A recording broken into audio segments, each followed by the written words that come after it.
Immortal ruler வெளிப்பாடு அதை பற்றி தான் இன்றைக்கி நம்ம பேச போகிறோம். இத்தனை நாள் நம்ம பேசினது வந்து ஒரு சின்ன சின்ன டாபிக் தான். ஆனால் இன்றைக்கி வந்து பார்த்திங்கன்னா கொஞ்சம் இதாகிடுச்சு. என்னென்னு பார்த்தீங்கன்னா 2024 இம்மார்டல் ரூலர் வெளிப்படுவார் அப்படின்னு சொன்னாங்க. அப்புறம் இன்னும் சில பேர் பார்த்தீங்கன்னா 2024 சக்தி கிடைக்கும், 2025 தான் வெளிப்படுவார் அப்படின்னு சொல்லியிருந்தாங்க.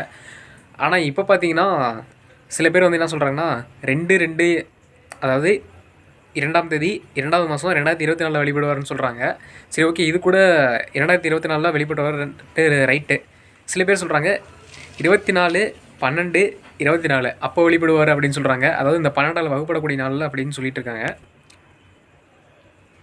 அதுக்கப்புறம் பார்த்திங்கன்னா இன்னும் ஒரு படி மேலே போய் என்ன சொல்கிறாங்கன்னா சூரியனும் சந்திரனும் ரெண்டும் ஒரு நேர்கோட்டில் இருக்கிற அன்றைக்கி தான் வந்து இம்மார்டல் ரூலர் வெளிப்படுவார், அதாவது கல்கி வெளிப்படுவார் அப்படின்னு சொல்லிட்டு இருக்காங்க.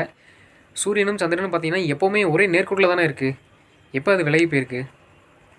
அதாவது ஒரு மையப்புள்ளியில் இருக்குது, இந்த இடத்துல இருக்குதுன்னு வச்சுங்களேன். சந்திரன் இங்கே தள்ளி சுற்றி வருது அப்படின்றப்ப அதை ஒரு தட்டிலேருந்து பார்த்திங்கன்னா ஒரு அச்சில் எப்போவுமே அது நேராக தான் இருக்குது. நிலவும் நம்ம சூரியனும் பார்த்திங்கன்னா ஒரே நேர்கோட்டில் தான் இருக்குது. இடையில பார்த்திங்கன்னா பூமி இருக்குது. பூமி வந்து சூரியனை சுற்றி வருது, நிலவு பூமியை சுற்றி வருது. ஆனால் அந்த நிலவுன்ற அந்த ஒரு பகுதியை மட்டும் எடுத்துகிட்டு நீங்கள் அந்த இதை பார்த்தீங்கன்னா சூரியனையும் நிலவை மட்டும் பார்த்தீங்கன்னா அது எப்போவுமே ஒரு நேர்கோட்டிலே தான் இருக்கும்.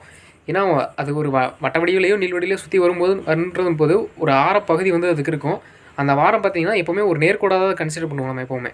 அப்படி பார்த்தீங்கன்னா அது எப்போவுமே நேர்கோட்டிலே தான் இருக்குது. ஒருவேளை நீங்கள் பூமியுமே கன்சிடர் பண்ணீங்க அப்படின்னா பூமி வந்து நிலவு சுற்றி வருதா, அப்போ பார்த்தீங்கன்னா ஏதாவது ஒரு சமயத்தில் அது வந்து சூரியனுடைய பகுதியை போய் அடையும். அப்போ பார்த்திங்கன்னா அப்பவும் அது வந்து நேர்கோட்டில் தான் இருக்குது. அப்படின்றப்ப என்ன பார்த்தீங்கன்னா சூரியனும் நிலவும் ஒவ்வொரு நாளும் ஒவ்வொரு செகண்டுமே பார்த்திங்கன்னா ஃபஸ்ட்டு இது பற்றி பூமியை எடுக்காமல் நீங்கள் பார்த்தீங்கன்னா அது வந்து எப்போவுமே ஒரே நேர்கோட்டிலே தான் இருக்குது.